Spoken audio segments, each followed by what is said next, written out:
বিকাশ থেকে mobile recharge করার ২টি প্রসেস আপনাদের দেখাবো। একটি হচ্ছে বিকাশ অ্যাপস থেকে কীভাবে মোবাইল রিচার্জ করবেন, আরেকটি হচ্ছে কীভাবে নাম্বার ডায়াল করে মোবাইল রিচার্জ করবেন। প্রথমে আপনাদের দেখাই কীভাবে বিকাশ থেকে মোবাইল রিচার্জ করবেন। এর জন্য আপনাকে বিকাশ অ্যাপস ওপেন করতে হবে। ওপেন করে আপনি যখন পিন দিয়ে বিকাশ অ্যাপসের ভিতরে প্রবেশ করবেন, আপনার সামনে এরকম একটি ইন্টারফেস চলে আসবে। এখানে বিভিন্ন অপশন দেখতে পাবেন, তার মধ্যে দেখতে পাবেন মোবাইল রিচার্জ নামে একটি অপশন। এখানে ক্লিক করবেন।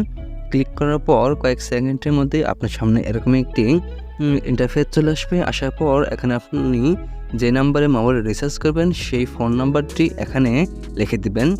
লেখার পর সাইটে এখানে ক্লিক করে দিবেন। তার কয়েক সেকেন্ড পর আপনার সামনে এরকম একটি ইন্টারফেস চলে আসবে। আসার পর এখানে ক্লিক করে আপনি আপনার এখানে নাম্বার সিম সিলেক্ট করে নেবেন।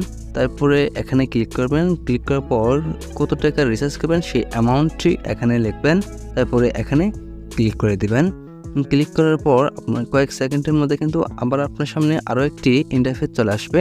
আসার পর এখন আপনাকে বিকাশের যেই পাসওয়ার্ডটি রয়েছে সেই পাসওয়ার্ড এখানে বসাতে হবে। বসানোর পর আবার এখানে ক্লিক করতে হবে। তারপর আপনার সামনে এরকম একটি ইন্টারফেস চলে আসবে। এখন আপনাকে মোবাইল রিচার্জ কনফার্ম করার জন্য এখানে ট্যাপ করে ধরে রাখতে হবে। ট্যাপ করে ধরে রাখার সঙ্গে সঙ্গে কিন্তু আপনার মোবাইল রিচার্জ কিন্তু কমপ্লিট হয়ে যাবে।